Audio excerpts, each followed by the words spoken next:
Today we are talking about a patch that is not quite there yet, but will be soon enough, and I think it's worth talking about right now, because maybe there is still room to change something about that. What I'm talking about is the changes in patch 5.9 to Titan's Bane and Obsidian Shard. They have been nerfed, and Hyra's reasoning was as follows. Titan's Bane and Obsidian Shard saw a very high amount of use rate in the recent LAN, regardless of the enemy comp being tank heavy or not. This points to the items being too effective in all situations. Titan's Bane and Obsidian Shard are having their base penetration reduced while still scaling to the same 40% at a higher armor threshold. This should move these items further in the direction of tank counters rather than all-purpose penetration choices.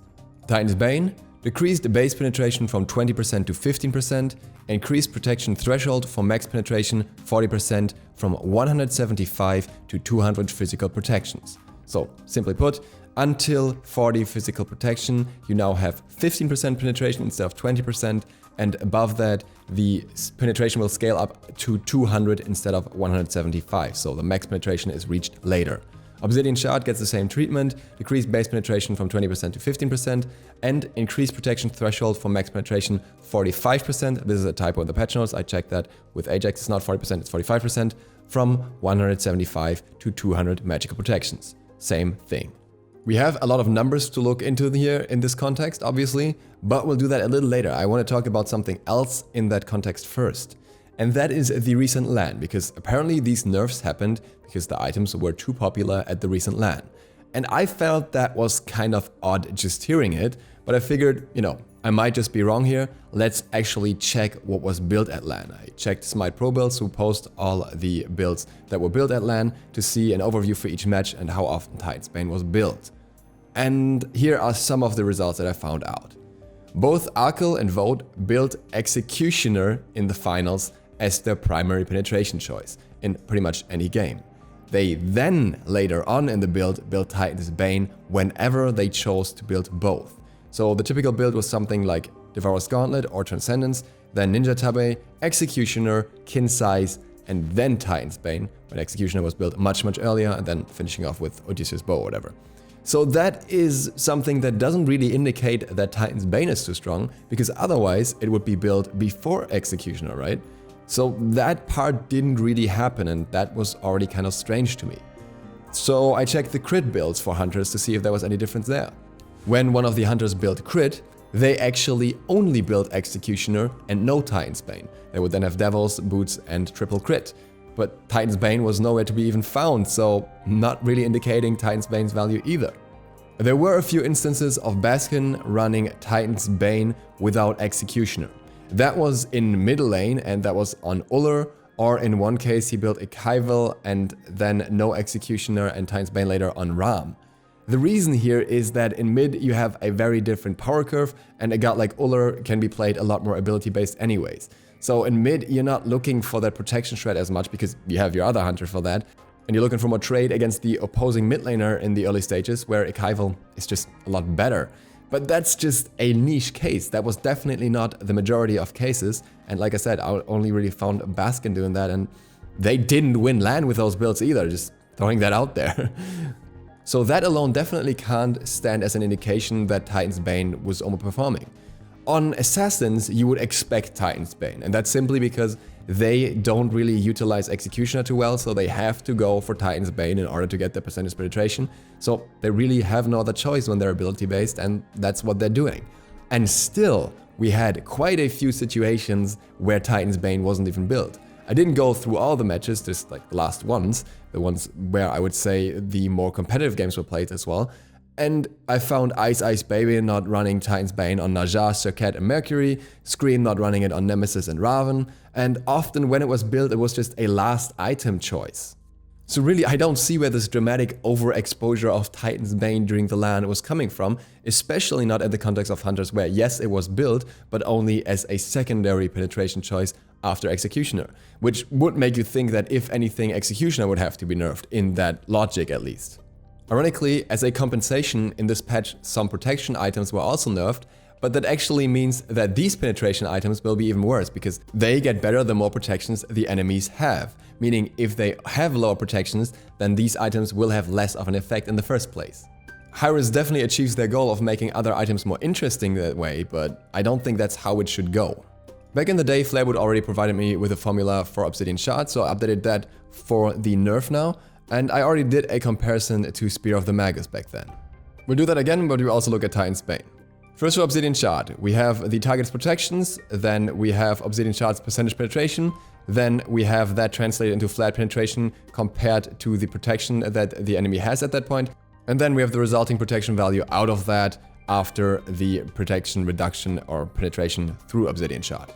So our percentage penetration used to start at 20%, now it's 15% due to the nerf, and that means that when the enemy has 40 protections, you will have 6 penetration. Whoop-de-doo. Then over time that goes up as usual, and we get to points like 60 protection allowing for 11 penetration, 80 protection allowing for 18 penetration, and 100 protection allowing for 26 penetration. So realistically, 80 protections is the sweet spot here where you will really have a decent impact. Around 100 protections, the only item that can somewhat compete is Spear of the Magus in terms of penetration, because other items don't reach that penetration level. But let's look at Spear of the Magus in comparison here.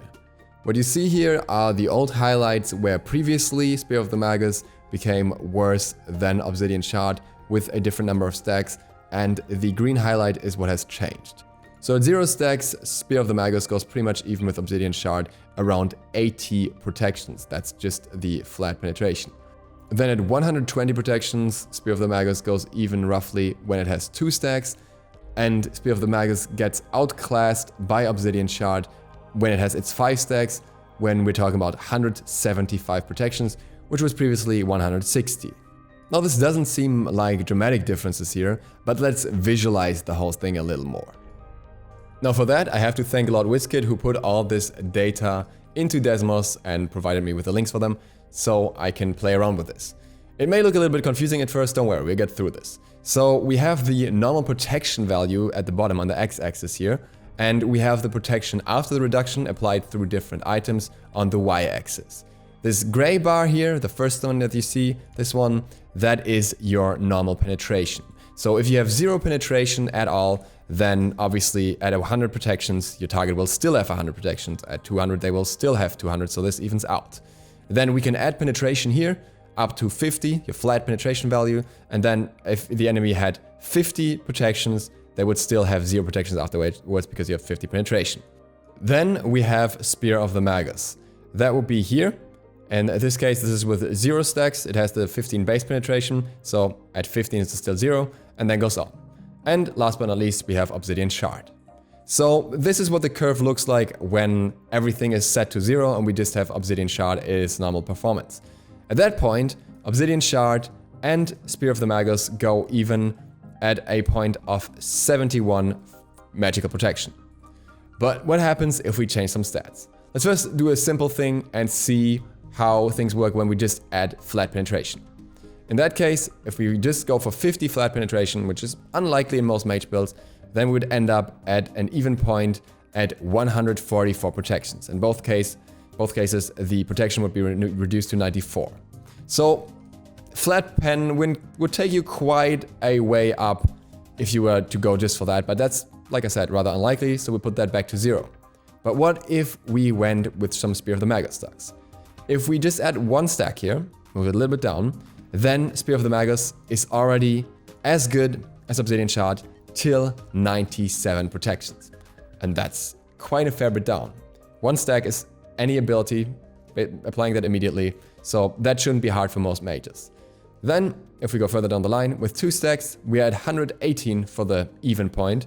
3 stacks, we are at 136. At 4 stacks, we are at 152. And at 5 stacks, the even point is at 167. So it takes 167 magic protection, something that hardly anyone will build in most matches, in order for Obsidian Shard to completely outclass Spear of the Magus, even on dot-based guards. On other guards, it can obviously happen earlier, because if we're talking about this point, that is something that can easier be reached, at least on tankier targets. But overall, it kind of shows that Spear of the Magus is decent competition, and in my opinion already was before, but you know, there's been a bit of a change to the situation between the two, and Obsidian Shard only really shines when we get past this point. Anything above, I would say roughly 150 in most situations, because of the later stacks, will make Obsidian Shard better. But how often do you have more than, say, 2 targets on a team with 150 plus magical protection? But then we also have a similar situation for Titan's Bane. In this table you can see what happens here. Once again, the same setup with the protections, the percentage penetration, the flat penetration, and the protections left afterwards. Once again, at 20 or 40 protections, we have a lower value through the 15% now, 3 and 6 flat penetration respectively, and then it kind of goes up again in a similar pattern, but a little bit slower, as the maximum penetration here is 40% and not 45. The overall outcome is again that until 80 protections you can get other items that have similar penetration, like some items going up to 15 pen and having some extra power should easily offset that little bit of extra pen that Titan's Bane has here, and around 100 it gets kind of hard for other items to reach the same point unless we are talking about Executioner. And in order to look at Executioner, we once again go into the graphs that Lord Whisket made, which you can see right here. Now, it's a bit of a simpler story, as Executioner only has 3 stacks, so it doesn't have any flat value among other stats or something. That means that at the start with 0, the flat penetration value and Executioner are exactly the same. Again, you can see if you move this graph down, this is up to 50 flat penetration, the maximum you can reach. It kind of goes to the center point here. It actually is as good as Titan's Bane at 156 protections. So already a value that you have to reach first. Honestly, most items can kind of reach 50 pen in assassin builds, so it's not even that hard to get to this point. Though obviously on the other hand, you can also add Titan's Bane on top of that for an extra effect. But we want to look at Executioner here more, because that also has the percentage penetration but works differently. With Executioner, we want to have 1 stack first. And with 1 stack, Executioner is actually not that great. It actually doesn't really compete with Titan's Bane yet, which comes with the penetration loaded at the front. So that doesn't really matter, both kind of hovering around the same area until I would say 63-ish, kind of the same result, and then afterwards they drift further apart. Where we actually see Executioner getting better than Titan's Bane is if we do this, if we have 2 stacks on Executioner. At that point, Executioner is better until, or is even at 113 protections, and before that, Executioner is better all the way through. So you want to look for Executioner against any target with less than that. And if we have 3 stacks, then we actually go all the way to the end of the curve, and Titan's Bane only becomes better past 178 protections. Again, a value that 2 targets in a game at best will reach, and before that Executioner should simply be better. But the problem, once again, is that not everyone can utilize Executioner. Very much like before, this makes me wonder why Titan's Bane and Obsidian Shards were the items that were targeted here. I think that both items are fine, and if anything needs to be looked at, I feel like it's more likely that's Executioner at this point than that is Titan's Bane.